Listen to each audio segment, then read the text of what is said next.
What is up guys, Braza here and welcome to another PES 2022 video, but it's not going to be like most videos. This video is, I guess you call it a PES 2022 or Operation PES 2022 Extra, and it's going to be focusing more on news and information regarding the game. I have no script for this, so this will be straight off my head.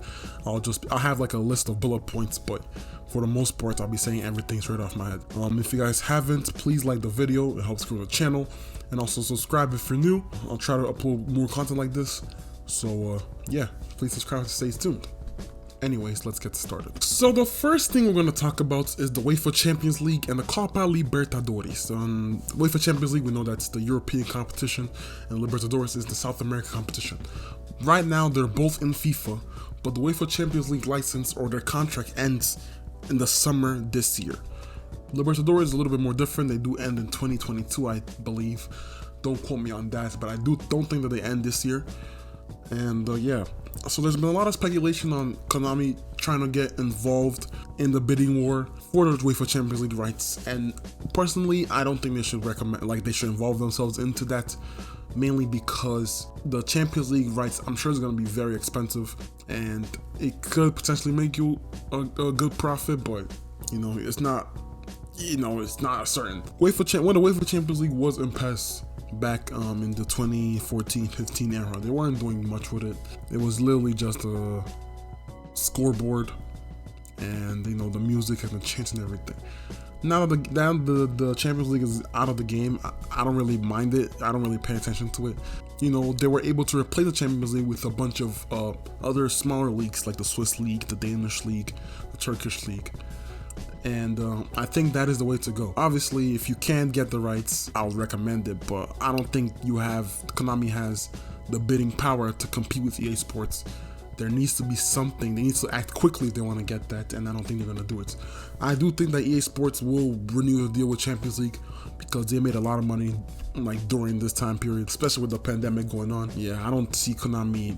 They could try to participate on it, but I don't think they're going to actually pull something through out of it. I don't think it's gonna happen. Libertadores, though, that's a little different. I do think that if there was a bidding war available, I think that they'll be more prone to it because the market for South American players is majority of them are PES. But who knows? Personally, like I said before, I wouldn't recommend them involving themselves into that bidding war and just focusing on getting smaller leagues and smaller teams. So now let's talk about actual PES 2022 information that's been released. The first thing is that they've started doing commentary voiceovers for PES 2022. I saw a Portuguese commentator doing it and a Mexican commentator doing it. They announced it on their Twitter accounts, but they quickly deleted the post. So yeah, they started doing commentary posts. Hopefully the commentary is better this year. I still think that it gets very stagnant and it's boring, and it gets very repetitive also. And one of the other things they've announced are the shadows in real time will be implemented in PES 2022 thanks to the Unreal Engine and the power of the new consoles. If you guys played PES 20 or PES 21, you'll notice that there is dynamic weather or dynamic times or whatever, so the game would be like in daytime in the first half, and the second half the game would be at night. Now you'll be able to see it going from daytime to nighttime while you're still playing the game. So I think that's a very cool touch, and that all thanks to the Unreal Engine, which is the last topic we'll be discussing about is the Unreal Engine. So our last topic for today is the Unreal Engine. As we know, the Unreal Engine will be the new engine for PES 2022 and future PES games. There's a lot of positives for the Unreal Engine. You know that the Fox engine is a little bit outdated. It's not a little bit, a lot. It's very outdated and limited. We've seen the problems with the Fox engine ever since the PES 2014 transition.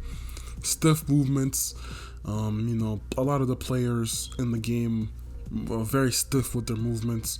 I think the collision system that they added in PES 20 has really affected the gameplay, and negatively, not in a good way. With the collision system being added, it stopped other attacking aspects of the game from completely flourishing, like dribbling, stuff like that.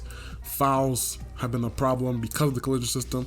The referee gives away very cheap fouls or very small fouls that you wouldn't give away in a real game, but because of the collision system, they'll be giving those fouls away, and I think that's because of the Fox engine. The gameplay is very clunky also. I feel like the players don't respond on time. The responsiveness has been a problem ever since the Fox engine started.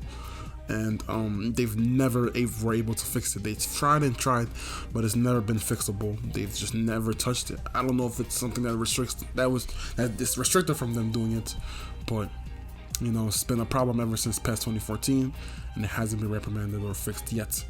And it's not only been a problem for PES, it's also been a problem for Metal Gear. A lot of Metal Gear fans do think that the gameplay is kind of clunky, although some of the games are really good. And one of the last things that the Fox engine does not offer is not resourceful. Okay, the Fox engine is an engine that Konami made. It's only been used for 2 or 3 games. I mean, that includes PES and Metal Gear. And if they're looking to hire new people to work in their game, they won't be able to because it's a very restricted engine. Obviously, only Konami employees and Konami game developers will be working within the PES community or the PES team because they're the only ones familiar with the Fox engine. And now moving to the Unreal engine, they won't have to worry about that anymore.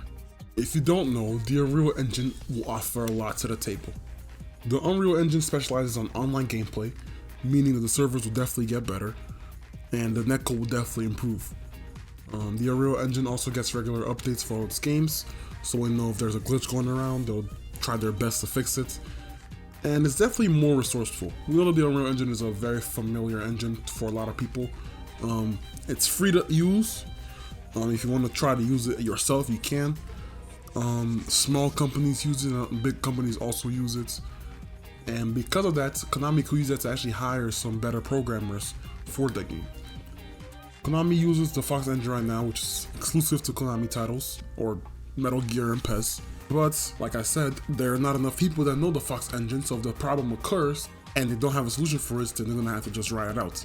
There are more people that know how to program with the Unreal engine, and because of that, we may see less issues within its games. Graphics, movement, and expressions will definitely be improved. We all know that the Unreal engine is one of the best engines out there, and we've seen what they could do with some very good JRPG games or RPG games and adventure platformer games, shooting games.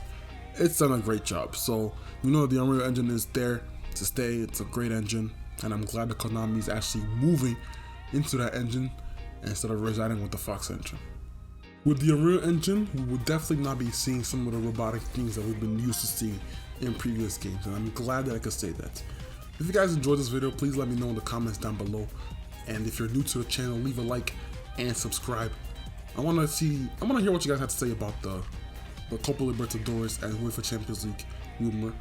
Do you think that Konami should actually try and get that license, or do you think that they should just let it be and focus on other aspects of the game? I want to hear your thoughts. And I'll see you guys in the next one. Peace.